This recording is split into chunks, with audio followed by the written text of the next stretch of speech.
Alors, il y a 2 ans, à quelques jours près, ça faisait 2 ans, un petit peu plus de 2 ans, mais 2 ans que tu étais parti. Hein.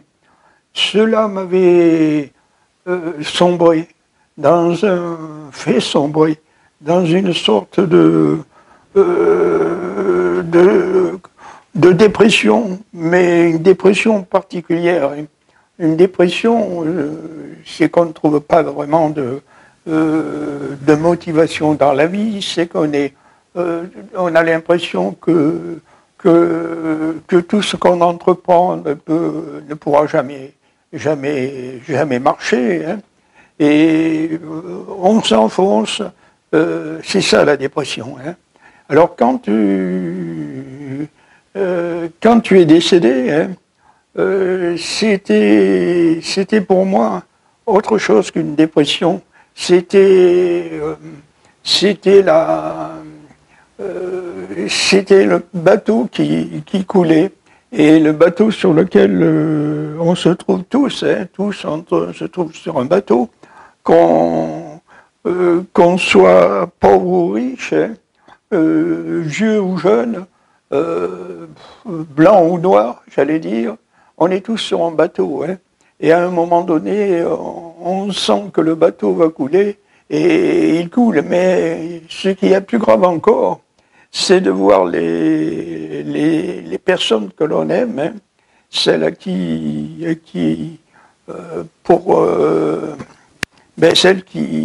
est le moteur de votre existence, sombrer. Hein. Ça, c'est vraiment ce qu'on ne souhaite à personne. Et c'est pourtant ce qui arrive le plus souvent, pratiquement à tout le monde. Hein. Alors, en 2023, tu es parti. Hein. Tu es parti et je n'ai pas... rien n'a changé pour moi. Hein. Rien n'a changé, c'est-à-dire que à ton départ, ça a été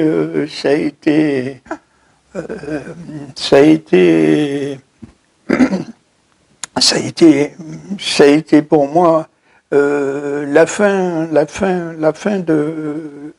vous savez, il faut que je te redise, hein, tu n'as peut-être pas vraiment conscience que tu as été entièrement là. Pour moi, la vie avait commencé quand je t'avais connu. Hein. Quand je t'avais avant toi, il y avait rien. Hein. Il y avait une vie, mais une vie, c'est pas suffisant, la vie. Hein. Pour qu'il y ait un moteur dans la vie, il faut qu'il y ait.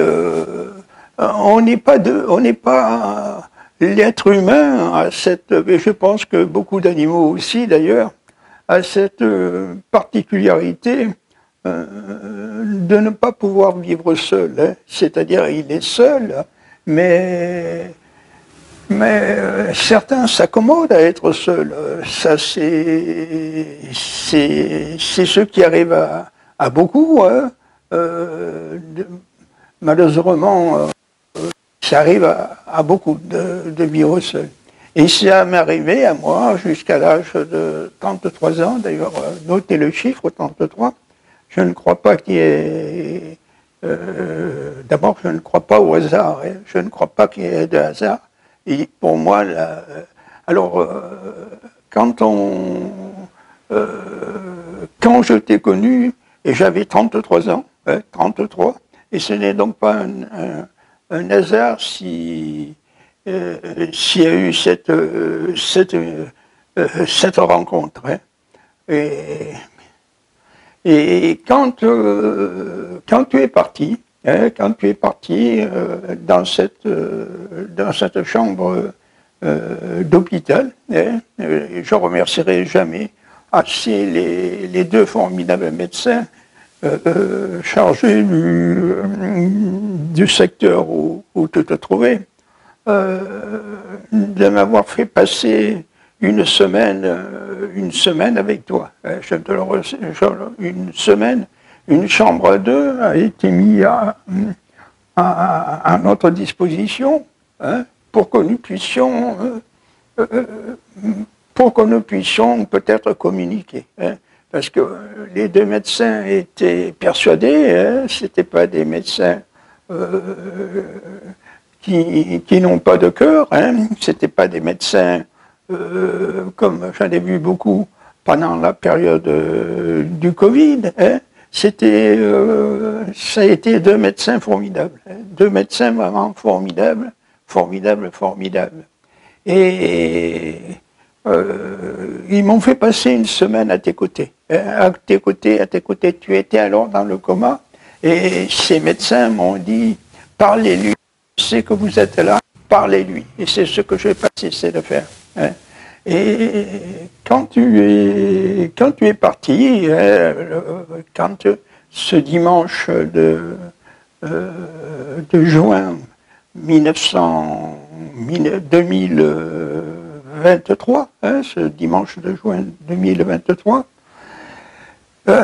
ma principale réaction a été, je me suis dit, et maintenant, que vais-je faire, hein, que vais-je faire, c'est ce que j'ai pensé. Que vais-je faire? Et 2 ans plus tard, 2 ans après, c'est toujours la même réflexion que je me pose. Ce n'est rien du tout. Alors voilà, je m'interroge beaucoup sur la vie, et c'est ma nature d'être cherchant. Hein. Je suis cherchant. C'est la première question qu'on m'a demandé lorsque j'ai frappé à la porte d'une association philosophique. Hein. J'ai frappé à la porte et on m'a dit qu'il fallait être cherchant. Hein, et je n'ai cesse de chercher, hein, chercher. Je cherche toujours.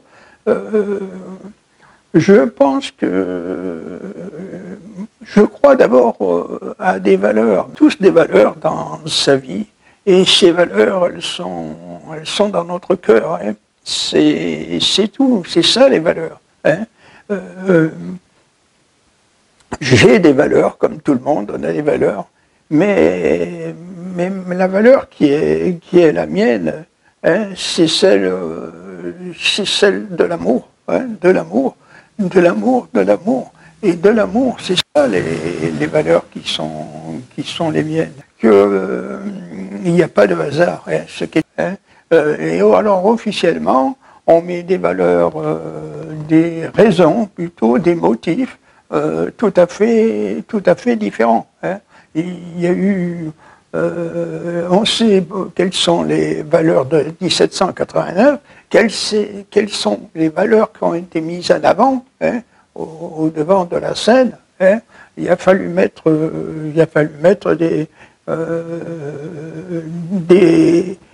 des prétextes, hein, pour libérer le peuple. Mais c'est toujours ce qu'on entend dire. Hein.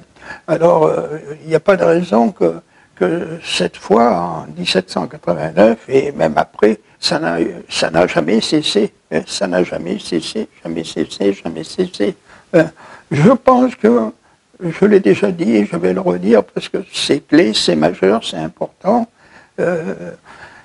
Il n'y a pas de hasard. Hein, il n'y a pas de hasard. Et s'il y a eu 1789 et ce qui en a suivi, officiellement, on sait que le peuple avait besoin de se libérer, hein, plusieurs siècles après, le peuple a toujours besoin de se libérer, hein, tout le temps. Hein. Aujourd'hui, hein, dans la période actuelle, quand je dis aujourd'hui, ce n'est pas spécifiquement ce jour, mais c'est la période actuelle. Hein. Le problème, c'est que la raison n'est jamais expliquée. La raison ou les raisons ne sont jamais expliquées. Parce que si à la lecture de M. Robert Charroux, pour ceux qui ont lu M. Robert Charroux, il s'est posé la question, pourquoi les Amérindiens avaient la peau rouge. Hein, beaucoup d'entre eux avaient une peau rouge. Il s'est posé la question, il s'est dit, tiens, c'est curieux. Et il n'en a pas déduit. Il a émis, on ne va pas dire, tout simplement, il s'est posé la question, est-ce que les gens ceux qui habitaient cette région, hein, enfin ces régions, en Amérique du Sud, surtout en Amérique du Nord, n'ont-ils pas, leurs ancêtres, hein, pas eux-mêmes, non, les ancêtres de ceux qui vivaient là, dans ces territoires, est-ce qu'ils n'auraient pas connu des conflits atomiques, hein, des conflits atomiques ou un énorme conflit atomique qui avait fait que les Amérindiens étaient tout simplement les rescapés, hein, un peu comme dans le film d'ailleurs, les rescapés de la planète des singes. Ben, ces gens n'étaient-ils pas les rescapés d'un endroit qui a subi de grands conflits, hein. C'est la question qui s'est posée, M. Charroux. Et comme vous savez, je pense que M. Robert Charroux était un cherchant, mais un vrai cherchant, hein, pas quelqu'un qui le fait comme ça pour gagner de l'argent ou quoi. Non, c'était son plaisir de partir dans des contrées lointaines pour aller essayer de savoir ce qui s'était passé autrefois, hein, ce qui s'était passé. Et quand je vais revenir au décès de celle qui a été la raison de ma vie, et ça ne changera jamais, plus ça va, et plus je suis persuadé que d'abord j'ai une autre conviction, j'en ai deux autres de convictions, au moins deux. Croire à l'éternel retour, hein, ça me semble, s'il n'y a pas que Nietzsche qui croit à l'éternel retour, moi aussi je crois à l'éternel retour.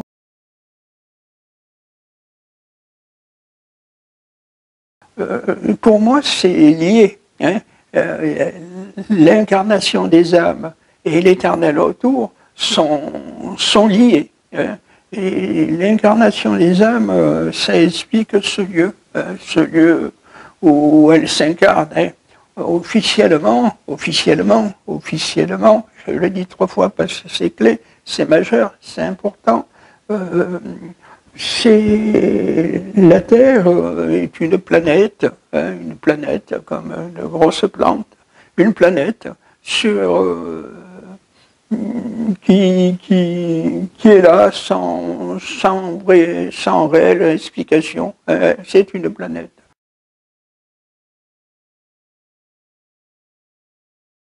Quand il y a eu le Covid-19, j'ai eu un petit peu comment dire, rien ne m'a surpris, hein, rien ne m'a surpris. Ce qui est annoncé dans les médias mainstream, c'est la parole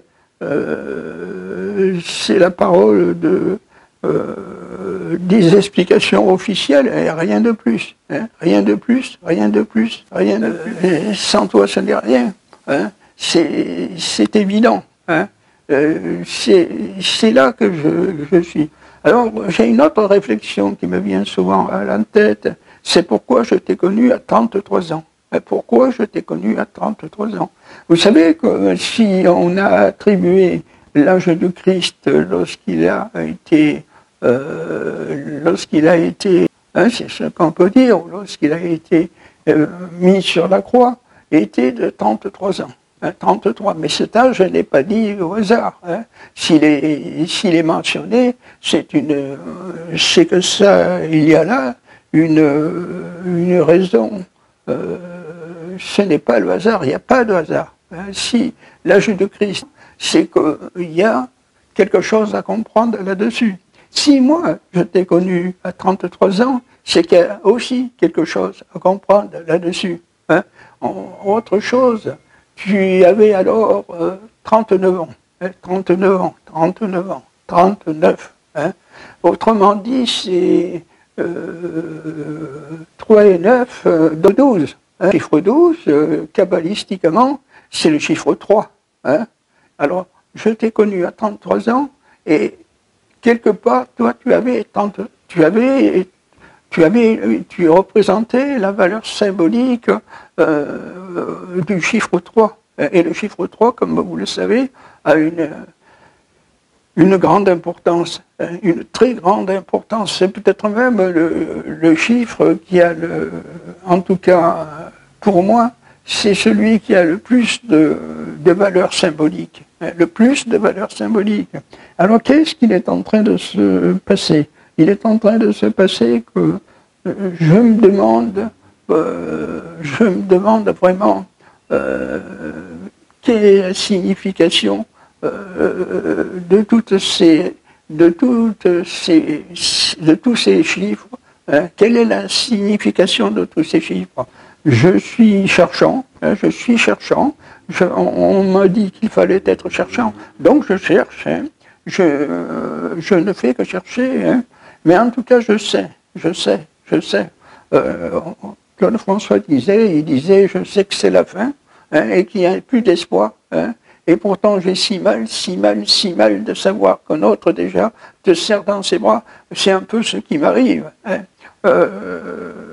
Je sais que tu n'es plus là, je sais que tu n'es plus là, et pourtant j'ai si mal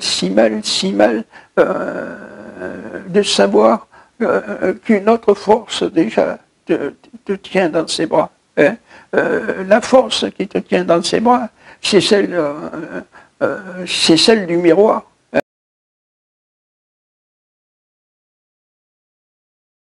Hein. Et c'est celle de passer au-delà du miroir, hein, de passer la porte du miroir.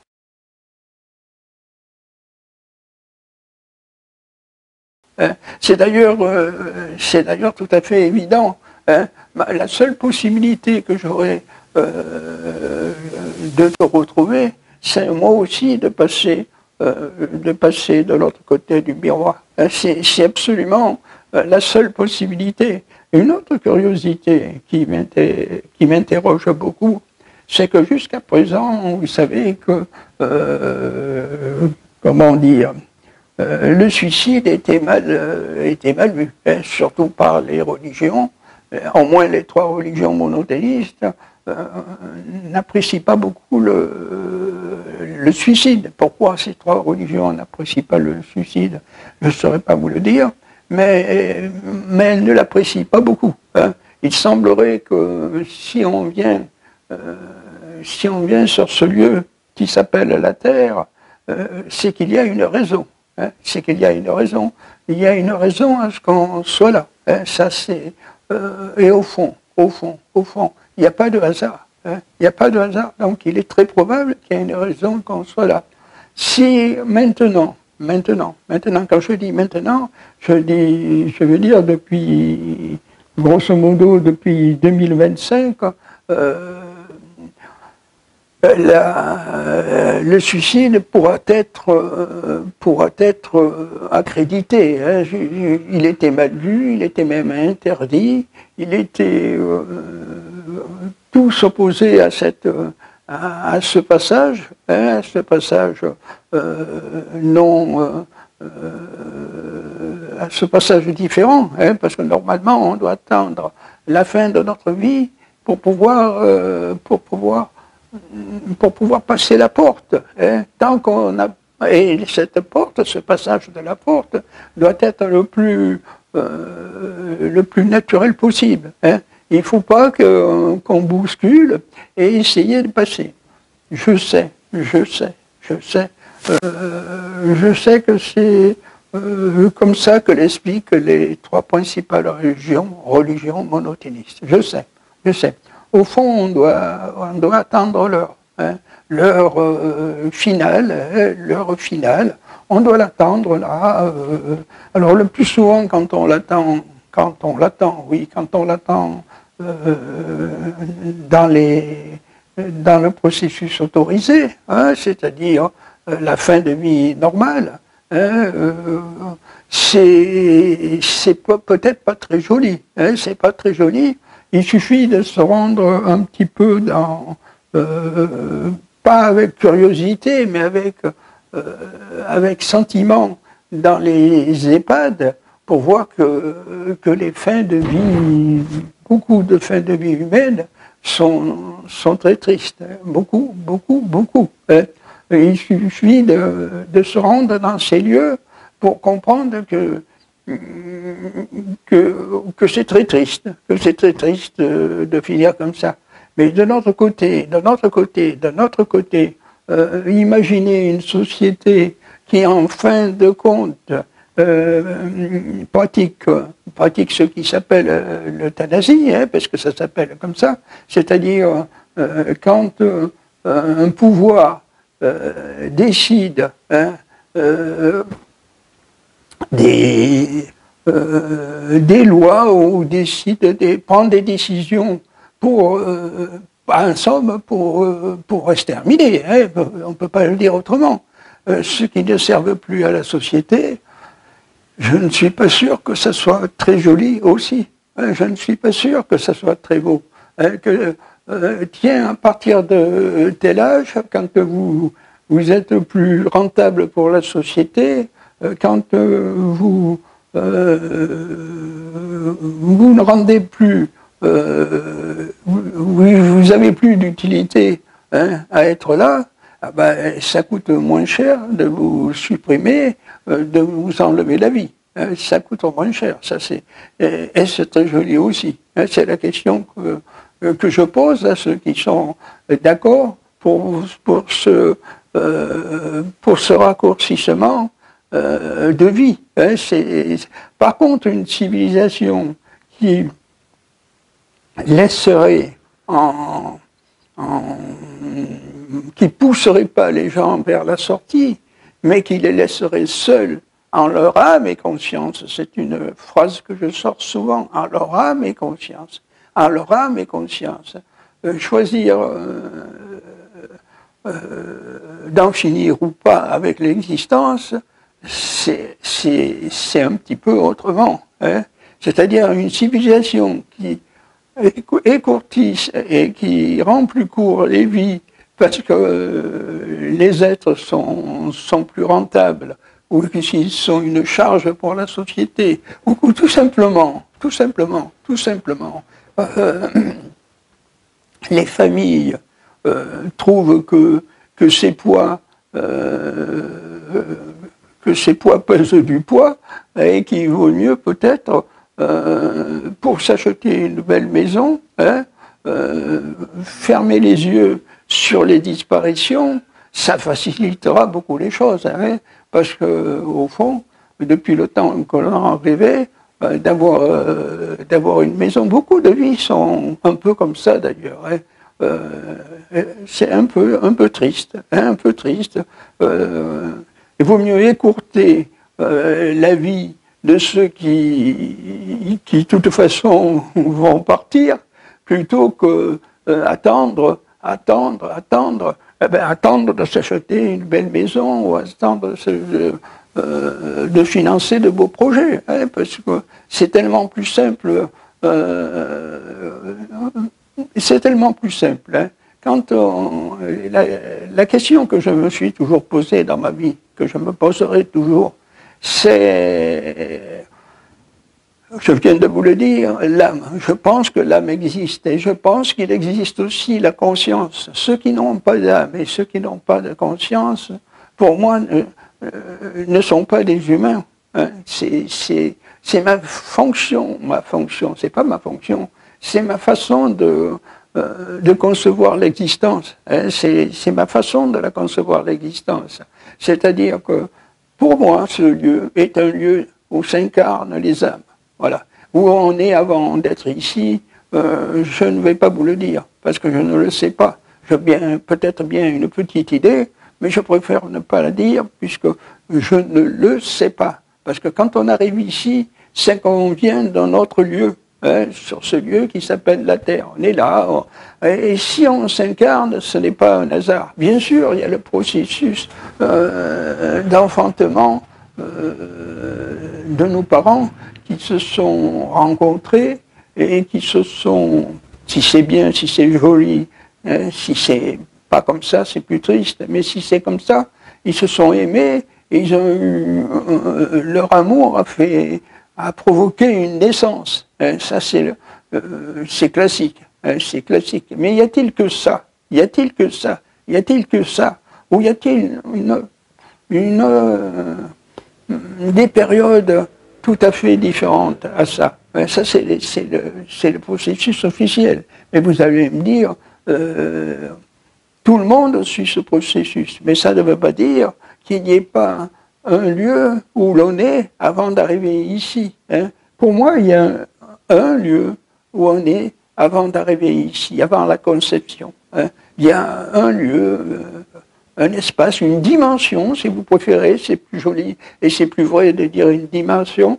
Hein. Et quand on veut sortir de cette dimension, eh ben, le passage se fait par l'âme. Hein. L'âme est dans la dimension, les âmes sont dans l'autre dimension, la dimension avant de se trouver dans celle-ci de dimension. Nous sommes dans une dimension et je ne pourrais pas vous dire pourquoi on passe dans celle-là de dimension. C'est-à-dire, probablement, très certainement même qu'il y a des raisons à ce processus. Nous ne le savons pas, mais pourtant il doit y avoir des raisons. Hein. Ce n'est pas que la rencontre de nos propres parents, de nos pauvres parents, je vais dire, qui se sont rencontrés, qui se sont aimés et qui ont décidé qu'ont eu notre naissance, ce n'est pas la seule explication. C'est une explication, c'est la même explication qui se passe pour beaucoup d'animaux. Hein, beaucoup d'animaux suivent le même processus, mais est-ce que l'être humain, j'allais dire l'homme avec un grand H, mais ça ne peut pas de dire l'homme parce que ça exclut, ça met entre parenthèses la femme, et Dieu sait qu'il ne faut pas la mettre entre parenthèses parce qu'elle est tout, la femme. Hein. Donc, ça ne l'explique pas. Hein. Pourquoi deux êtres se sont rencontrés et ont fécondé notre venue? Ça, oui, bien sûr, mais ça ne dit pas qu'avant cette fécondation, il n'y avait pas une autre période, hein, une autre période, et que cette période qu'il y a avant, hein, aboutit à celle-là. Elle aboutit absolument à celle-là. Alors, est-ce que il faut, dans une telle civilisation, exclure, ou bien pas exclure, hein, c'est-à-dire ou exclure, ou bien plus que faciliter, obliger l'extermination des êtres humains quand ils ne servent plus à la société? Je ne sais pas. Hein, je ne sais pas. Personnellement, je ne prononce pas. Hein, je ne me prononce ni dans un ni dans l'autre.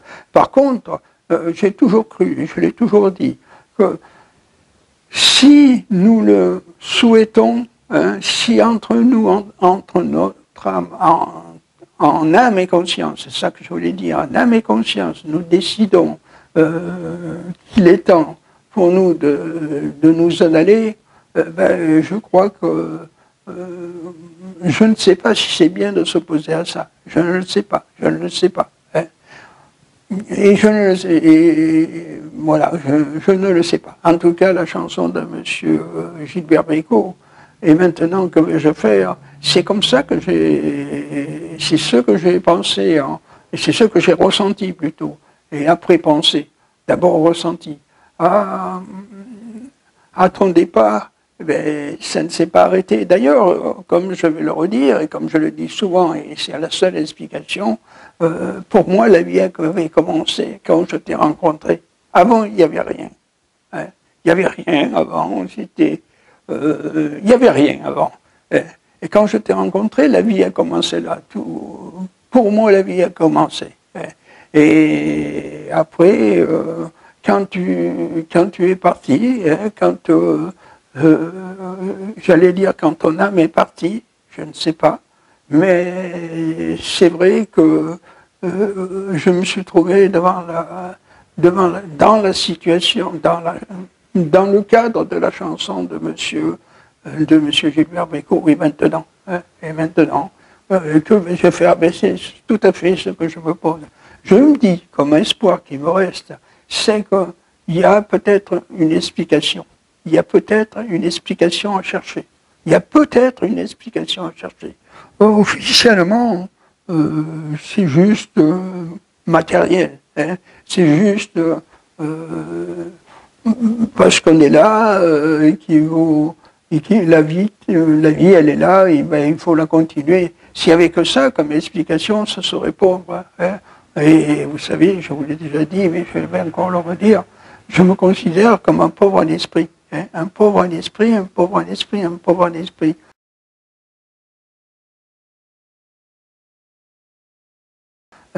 Et je ne sais pas si Saint Matthieu avait raison lorsqu'il expliquait que heureux les pauvres en esprit, car le royaume des cieux